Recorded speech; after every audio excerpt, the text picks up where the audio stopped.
বাস, train এমনকি launch টার্মিনালেও উপচে পড়া ভিড়, রাস্তায় যানবাহনের চাপ, যেন দরজায় কড়া নাড়ছে ঈদের মতো কোনো উৎসব। ত্রয়োদশ জাতীয় সংসদ নির্বাচনকে কেন্দ্র করে রাজধানী ঢাকা ছাড়তে শুরু করেছে লাখো মানুষ। ভোট দেওয়ার পাশাপাশি স্বজনদের কাছে ফেরার আনন্দে কর্মব্যস্ত নগর জীবন ছেড়ে ঘরে ফেরার এই সুযোগ যেন লুফে নিচ্ছে সারা দেশের মানুষ।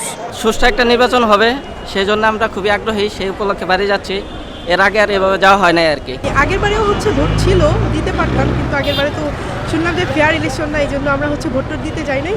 এবার আমি খুব এক্সাইটেড, আমি এবার প্রথম ভোট দিব। মানুষজন তো প্রতিটা বাস স্ট্যান্ড, প্রতিটা রেলওয়ে স্টেশনে, প্রতিটা ফেরিঘাটে, সব জায়গাতে অনেক মানুষ।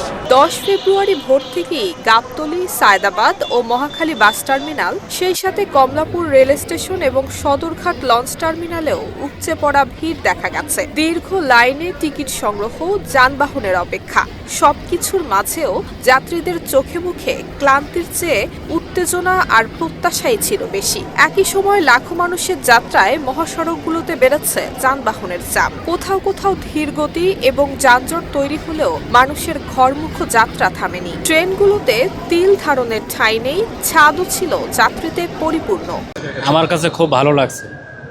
যার যার ভোট শেষে দিতে পারবে, এটা একটা নাগরিক অধিকার, প্রত্যেকের অধিকার আছে সুষ্ঠু সুন্দর পরিবেশে ভোট দেওয়ার।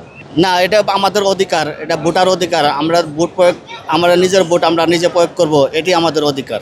রাজনৈতিক উত্তাপের মধ্যেও সাধারণ ভোটারদের কাছে এবারের নির্বাচন যেন অঘোষিত উৎসব। গ্রামগঞ্জে প্রার্থীদের প্রচার, মিছিল আর স্লোগানে তৈরি হওয়া প্রাণ চাঞ্চল্যের টানই মানুষ ফিরছে শেকড়ের কাছে। এর প্রভাব পড়েছে রাজধানীতেও। ঢাকা ক্রমেই ফাঁকা হচ্ছে, গণপরিবহনের সংখ্যাও কমেছে উল্লেখযোগ্যভাবে। বিপরীতে প্রাণ ফিরে পাচ্ছে দেশের গ্রাম অঞ্চল।